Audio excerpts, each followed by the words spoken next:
Hi, welcome to week 2 of English 101. This week we are going to be focusing in on writing your first essay for the course.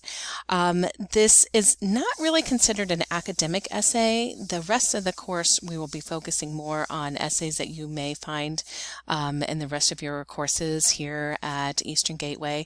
But this one is just kind of a nice way to warm up to writing a full-length essay. It is a narrative and it is in first person because you're going to be talking about your own life. And that right there makes it significant, and that is not what we will be writing in for the rest of the course. So this is the only essay that you'll be writing in first person, other than the very last reflection that you'll have in week 8. But this is an opportunity just for you to start, kind of dusting off some cobwebs or getting rid of some of the rustiness of writing and being able to write a full-length essay rather. One thing to keep in mind, as I said, this is a narrative and it's focused in on something in your own life. So this is a very short page. It's only 2 pages. And I ask that you keep it to that and really no more than 3 so that you can keep the focus on what you're going to write about.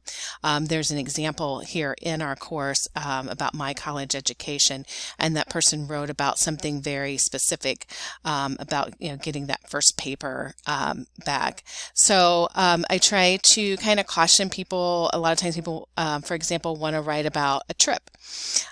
So typically a trip would be something that would take many, many pages because there's many, many events. So if you wanted to write about your trip to Walt Disney World, you wouldn't want to write about every single thing. It could just be one really small event that happened during that trip.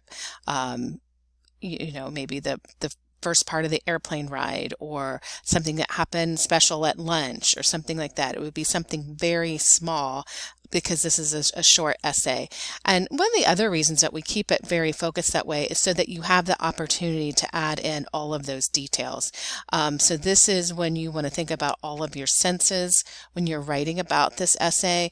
Not only just what you were seeing, but were there any particular smells? Were there any particular sounds, or what different sights did you have? So just remember all of those 5 senses really help to enrich your essay, and any of those details that help the reader be able to understand what was happening. I also kind of caution people on what they kind of choose. I'm going to be the only person reading this, but sometimes if you pick something that's too heavy of a subject, it's kind of hard to focus in on the writing elements of it. I tend to tell people, for example, if you're going to write about something, it's usually one of those when you're with a group of friends or family and you say, hey, remember that one time when we...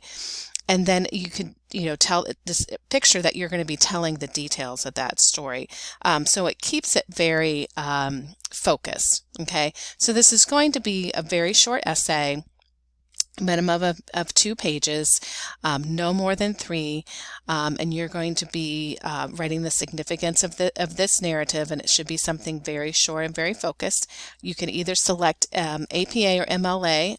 Last week you did an exercise for both of those, so if you pick APA, you're going to have that title page. If you choose MLA, then you just have the paper information in the upper left-hand corner, and all of that information is in there. So just be able to follow either one of those formatting styles, either one that you want. Also, I have in here about the academic dishonesty policy. Unfortunately, each time I teach this class, somebody violates this policy, and I don't want anybody to do that. It's kind of like getting a speeding ticket, like, oh, I'm sorry, officer, I didn't know I didn't know what the speed limit here is. Same thing here. You have to understand what the academic policy is. And I have some of the things listed here, but one of the things that I see again and again are papers that have been used for another class. And you simply can't do that. That is, in any academic writing standards, that is considered self-plagiarism. And you can look over here in our course. I have it pulled up. but it's under the home. If you just go to home, and then you can see this whole plagiarism. So there's all kinds of things in here to really look at that. If you have not had time to do that, I ask you to do that this week, because it can impact your grade. I cannot give credit for an assignment that's already been used for another class, or if it's come from a different source and it's not properly cited, or and this does happen if it comes from another person that's written it completely altogether. So don't fall into that trap. If you have any questions, please reach out to me. But it is your responsibility as a college student to understand plagiarism and how important that is. So please make sure that you do that.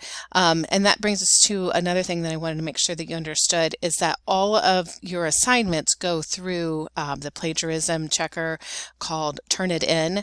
So that's how that gets papers that have been submitted to another class, even if it's been here at Eastern Gateway, if you've taken this class before but ended up dropping it and then are picking it up again.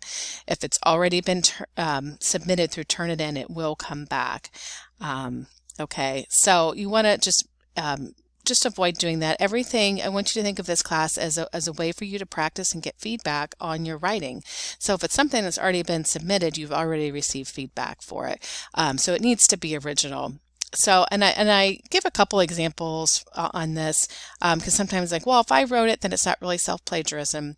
If you think about like magazine articles, like someone who writes for Sports Illustrated or GQ or Vogue, it's someone who is a writer, they may submit to some of those magazines, but once that's been published, if you write an article for Sports Illustrated, it can't be published in another magazine, because then, because that magazine wants to take credit for it. This was our issue. This was our writer. So you're not able to submit that again. And I also give the example of, somebody like a performer, like a sports star.